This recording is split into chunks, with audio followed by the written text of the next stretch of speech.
নমস্কাৰ এটি গুৰুত্বপূৰ্ণ বাতৰিলৈ নিউজ নৰ ষ্টুডিঅ'ত মই মুকিবুল হুছেইন। যোৰহাটৰ বিষ্ণুৰাম বৰুৱা হল ব্যৱসায়ীসকলৰ উদ্যোগত আয়োজন কৰা হয় শ্ৰী শ্ৰী শংকৰদেৱৰ তিৰুভাৱ তিথি। নিউজ নৰ এক প্ৰতিবেদন। আজি পবিত্ৰ শংকৰদেৱৰ তিৰুভাৱ তিথি ৰাজ্যৰ ভিন্ন প্ৰান্তৰ লগতে যোৰহাট জিলাৰ কেইবা ঠাইতো বৰ্ণাঢ্য কাৰ্যসূচীৰে অনুষ্ঠিত কৰা হৈছে গুৰুজনাৰ পবিত্ৰ তিৰুভাৱ তিথি। তিথিৰ লগত সংগতি ৰাখি যোৰহাটৰ বিষ্ণুৰাম বৰুৱা হল বজাৰ ব্যৱসায়ীসকলৰ উদ্যোগত আয়োজন কৰা হৈছিল শংকৰদেৱৰ তিৰুভাৱ তিথি। পুৱাৰ ভাগৰে পৰা নাম প্ৰসংগ দিহানাম পৰিৱেশনেৰে জীপাল হৈ পৰে অনুষ্ঠান।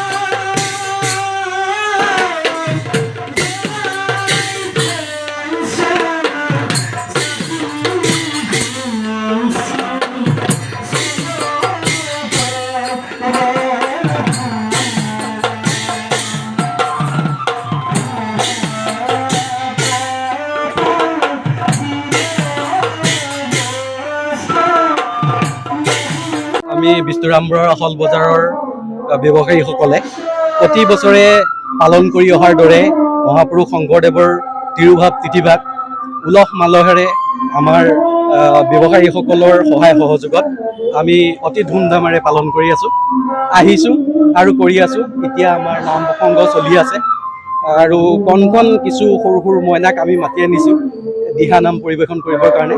তেওঁলোকক এটা প্লেটফৰ্মো দিছোঁ আমি ইয়াৰ দ্বাৰাই, আৰু ব্যৱসায়ীসকলৰ সহায় সহযোগত আমি এই তিথিভাগ যিমান পাৰোঁ উলহ মালহেৰে উদযাপন কৰিবলৈ চেষ্টা কৰি আছোঁ আৰু আগলৈও কৰি যাম।